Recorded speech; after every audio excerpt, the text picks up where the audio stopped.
About a month back, I got admitted to a psychiatric hospital, and it was the worst week of my entire life. I had never been in a place like that before. I didn't know what to expect. I thought everything was just going to be okay. I thought, this is going to be a place that's going to help me out. I thought this is going to be a place that makes everything easier. And it did make things easier in the sense that they gave me pills to help with everything. They gave me one Lexapro for the depression and Vistaril for the anxiety. Later on, my psychiatrist gave me Latuda for, the hallucinations and stuff. And, it also helps with the depression and manic episodes and things like that. But I didn't start taking that when I was in the mental hospital because I felt too uncomfortable to actually talk about my hallucinations while I was there. But my time in there was just marred by more and more incidents every single day. It was like every day there was a new thing. There was a new thing that was happening that was going to just make everything worse. Someone had attempted to kill me twice. I had stayed up for 2 full days before I had left that place, before I got discharged, because I was afraid someone was going to try to kill me in my sleep, because he had attempted to do so with someone else before. That was not a new occurrence. That had happened before with that specific kid. I was terrified my entire time there. And it wasn't just him who tried to kill me, I had kids walking into my room and literally spitting in my face. The thing that got me discharged was I had been assaulted with fucking baby powder. A guy had, walked up to me when I was just sitting there watching TV, and he just blew baby powder all over my face. I have breathing problems. That could have seriously fucked me up. Like, it was terrifying, my experience there. It was every single day there was a new thing. And I did not know I was going to get admitted to a place like that, because based on, what I had heard, psychiatric hospitals, they aren't so bad. They take care of you, they watch over you. But let me tell you, if you have any chance of going to a psychiatric hospital, do not go. Like, even if you are, suicidal at the time, it's probably better that you just have some kind of self-control over what you're going to do than actually go to one of those places, because it does not help. It makes things worse. I can say with full confidence the week that I was in that hospital was one of the worst weeks of my entire life, and I have had some very, very bad weeks of, abuse and sexual trauma and things like that. So, it wasn't good overall. I give it a not good out of 10, that entire experience, but, it was really weird, just a lot of the stuff that was going down there, and, like, as I said, every single day there was something different that was going on that was sort of causing an issue between everybody, because what would happen was we would, get up at the same time every day, 6 a.m., we'd go to sleep at 9, and then we'd take our vitals, we'd take our medication, and we would go and eat breakfast. And for the people who went to school, they would go to school. I was homeschooled, so I didn't have to go to school, so I would just stay down and watch TV with, the other 2 people who didn't go to school, or other 1 person who didn't go to school. The other one was just sick all the time, and so I would stay down there all the time, and we barely did anything. I mostly just sat in the quiet room and slept, one where you had the TV and everything, and it wasn't that good. Like, most of it was just waiting around for doctors to do stuff. Like, they say, we're gonna treat you here and we're going to do all of these different things, but it's mostly just a glorified daycare. Like, they're just watching you to make sure you don't kill yourself, and there are things that you can use there to kill yourself, and I'll get to that a little bit later, but it wasn't that intensive of therapy. Like, we saw the doctor, like, once, and then we would talk to him for, like, 5 minutes. Like, I had told the doctor, yes, I want to kill myself, yes, I have all these things that are going on, and then he just wrote it down and then told me to leave. there was no real, like, therapy that was going on. Sometimes we would have group therapy where we would talk about, like, coping skills and stuff, and we would talk about some things like that, but it barely made any progress. Most of it was just kids yelling over the fucking therapy lady, and she wouldn't talk over them because all of the staff members there will not yell at kids. Like, they won't do anything to say anything to the kids because they're scared of the kids. Like, most of the staff members there, when there was this one specific instance where that kid who tried to kill me, like, he was just yelling at this staff member, and the staff member seemed legitimately scared. They had to have multiple staff members restrain that kid, and they do not speak up towards these kids at all. And, like, the last day that I was there was one staff member who did that. I don't remember his exact name, but it started with an S. He was the physician. That was when all hell broke loose, because once he started treating those kids as if they had to respect him, that's when they started slamming on doors, that's when they started threatening to kill him and stuff. And that happened with multiple kids. There were 2 kids in there who had threatened to kill that guy. 2 of them in the same day. And so, that's what happens when you tell these kids to respect you, to treat you like a human being, to treat you like an adult, is they threaten to end your life. You know, that's the crowd we're talking about here, and I was stuck with them. Like, I'm schizoaffective, that's what I have. Like, I don't want to kill anybody, I don't want to harm anybody else, the only person I want to harm is myself, and so,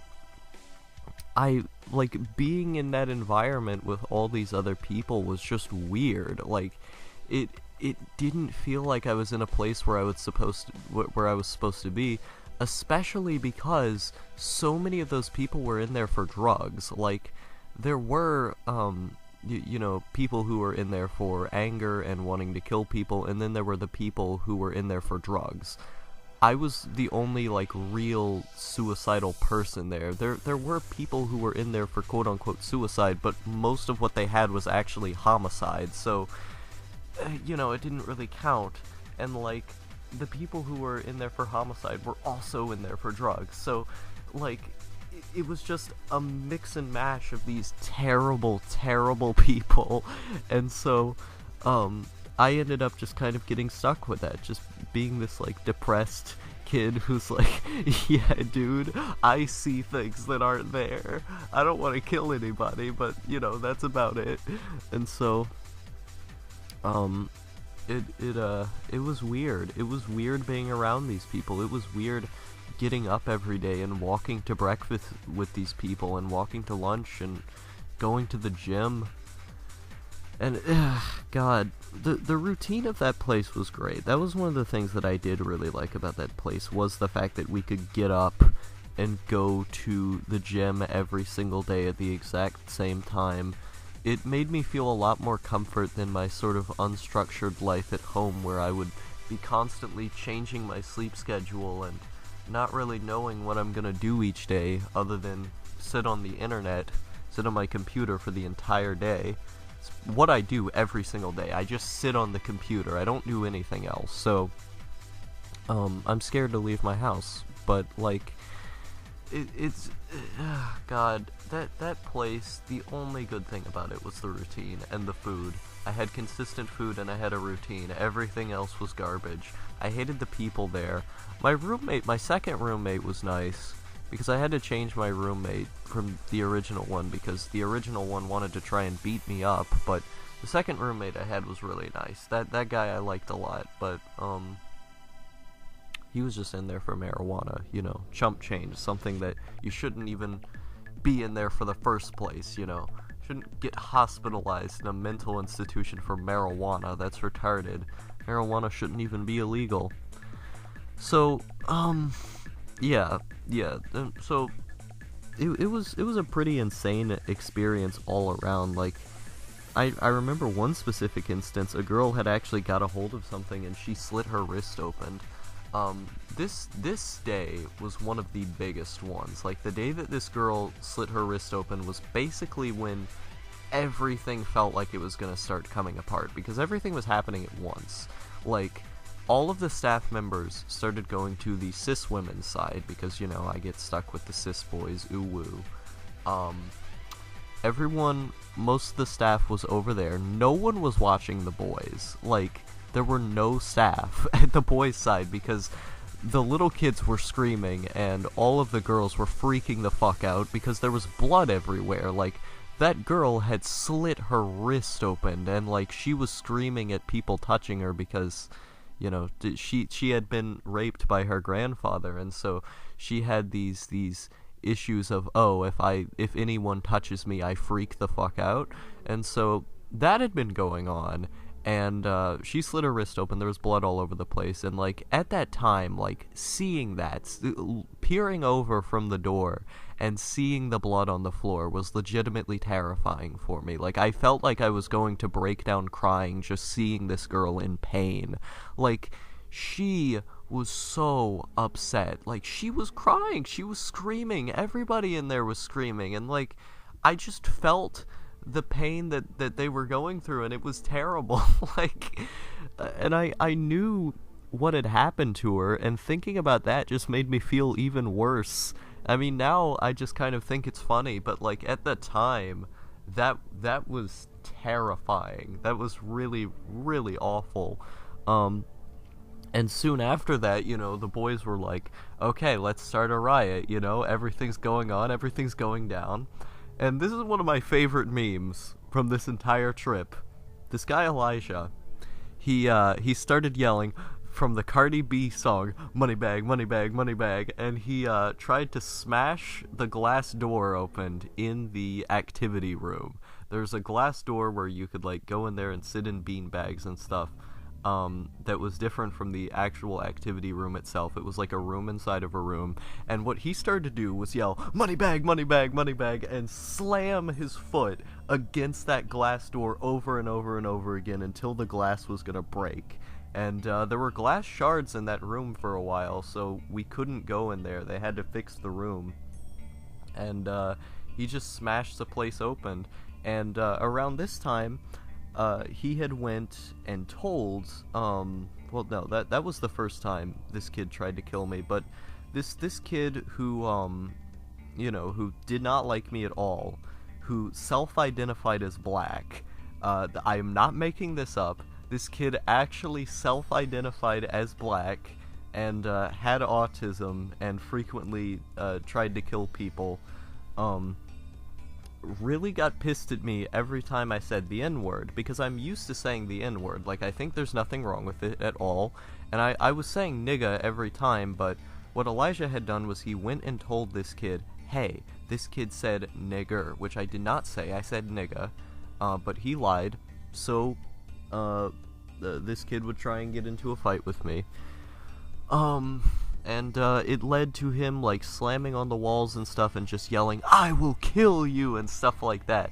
And what I could have easily done, because he tried to charge me, what I could have easily done was redirected his weight into the doorway, taken the door, and then slammed it against his head as hard as I possibly could have. I could have done that. That would not have been hard, because the thing about that kid was that he fought like a 6-year-old, and, like, the staff members told me that. I remember this one guy, Mr. Eric, like, he had told me, yeah, he fights like a 6-year-old. He's not gonna be hard to win against, and, like, he wouldn't have been. Like, he just charges you. There's an easy way to redirect that weight and to, you know, to get a hold of somebody, and it also helps that I know which places to grab on the throat to kill someone. Like, if you just hit the right pressure points on the throat, it's not going to be hard to kill somebody. So, like, it wouldn't have been difficult to win against that guy, but first of all, I don't want to kill anyone. Like, that, I would probably break down crying if I killed that kid, but I was prepared to do what I had to do in that situation. My life was being threatened. Like, the staff took a while to get to us, like, and obviously, yeah, they took a while to get to us, because there was a girl who had just cut her wrist open on the other side, but, like, they had taken a while when this kid was screaming he was gonna kill somebody in the other room. Like, come on, guys. Come on. And, Elijah had smashed the glass open. He was slamming doors and stuff. That was another thing this kid did. He would constantly slam doors. And it was pissing everybody off. And so all of this had gone on at once, you know. All of this was going on in the same day.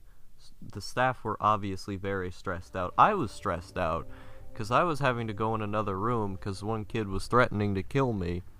And also just the emotional weight of knowing someone just cut their wrist in the other room, you know?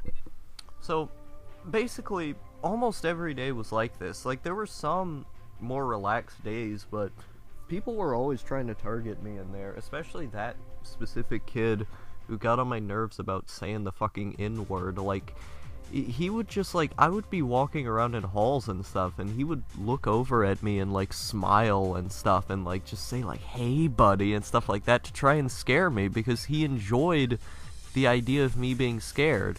And I got fed up with it after a while, and what I did was during lunch, we were given chicken. And I realized this, so when I was walking down the lunch line, I looked at which thing of chicken had, you know, the best, like, bone sticking out of it, or, like, had, like, a good bone. And what I did was I grabbed that chicken, I took it, you know, to the seat at the back of the lunchroom, because all of the kids typically sit together at the same table, because there aren't that many kids sitting in the lunchroom, because, you know, there aren't that many kids in the hospital. And so the staff member that we had that specific day, he tends to sit by where the kids are to watch them and to speak with them. And so what I did was I sat in the back of the lunchroom where no one could see me. There was a camera right where I was, but the camera ain't gonna do shit. Like, people do stuff in front of the camera all the time. And so what I had done was sitting right there at the back of the lunchroom was making a shiv. I took, you know, the meat off the bone, and I had started, you know, taking the sharp part of the bone and trying to, you know, chew through it in such a way to make it have a solid point, and, you know, doing shit with my nails and stuff, because I have long nails, I can do that. And so I had made a shiv when I was in the lunchroom, but I didn't end up taking it back with me, but I could have. That was the thing. Like, we had to put our spoons in a cup every single time we were in there, and if one person didn't put their spoon in a cup, you had to get strip searched. Every single person had to get strip searched if you didn't put your spoon in the cup. But for some reason, they didn't do that with bones. They did it with the popsicle sticks, but not with the bones. So I could have just taken that bone, put it in my pocket, and then left. Like, I could have taken that back to my room, and it would have been fine. They wouldn't have done anything to me about it. But, you know, for some reason, I just ended up putting it in the trash, because I thought, you know what, I don't want to kill anybody today. And I mean, I didn't think I was going to have to, because I thought the staff were going to protect me well enough, so I wouldn't have needed to use that for self-defense or anything. But it's just that entire experience was so nerve-wracking, and, like, I did not want to have to hurt anybody. Like, if that kid had came towards me, I could have taken out my shiv and I could have shoved it in his eye and I would have been fine. But I didn't want to have to do that. I didn't want to have to be in a position where I had to do that, because that's wrong. Like, even it's self-defense, but it's still wrong. I don't want to have to hurt him. And so, and plus I would have had to stay in there longer. You know, if I had killed somebody while I was in the psychiatric hospital, I would have had to stay there longer, which I didn't want to do, because I already hated that place enough. I might have gone to juvenile or something, so I didn't want to have to do that, because I had a family waiting for me outside. I had a boyfriend waiting for me outside, so I wasn't gonna do that. And, yeah, so I made the shiv while I was in there, and then I put it in the trash, and then the next couple days were just me waiting to get out of the hospital.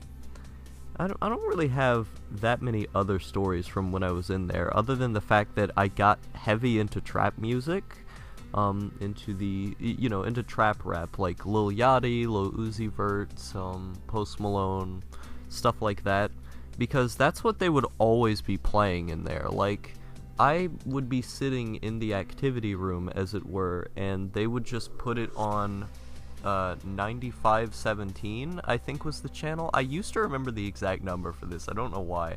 I think it was like 9715 or something like that.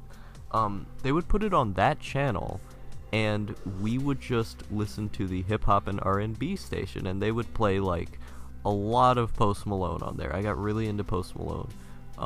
And they would play just whatever was trendy, and In the Now, XXXTentacion was on there.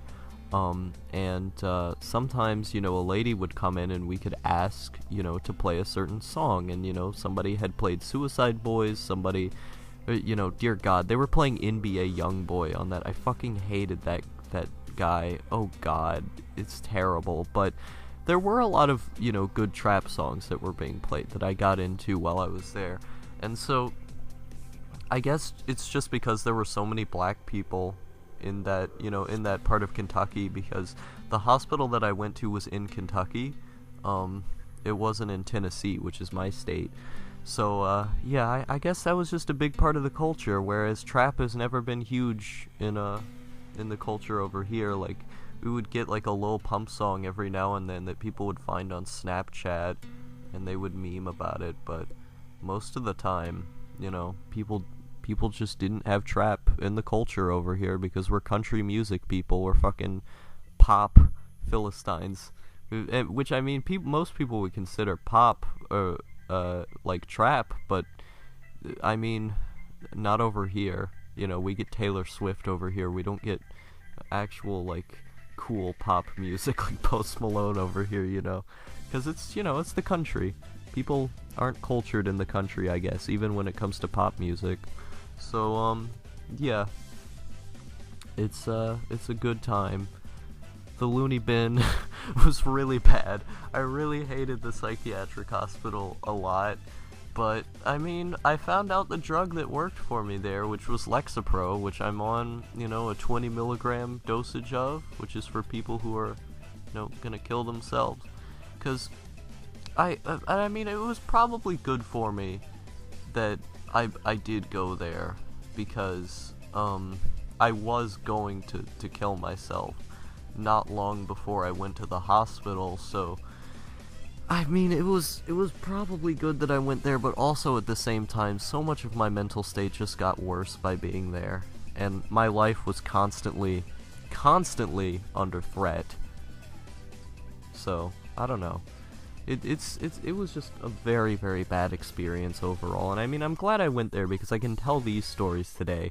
I can tell about the fucking psycho autist who self-identified as black and tried to kill me literally 2 times. I can tell about the weird schizophrenic who was obsessed with Cardi B. Like, he was obsessed with that song. Like, he would just yell, money bag, money bag, money bag, whenever he would, like, start acting crazy. Because, like, that time when he smashed the glass in wasn't the only time he did that. He would threaten to beat people up and stuff while yelling money bag. He would slam doors at nighttime when we were all trying to sleep while yelling money bag. I guess it just had something to do with when he would hear all the voices at once, when he would, like, go into that moment of psychosis and stuff. He would, you know, get into that. And I mean, his schizophrenia was induced by being on meth, so I can only imagine how bad it is, you know. It's not like me where I just kind of hallucinate sometimes.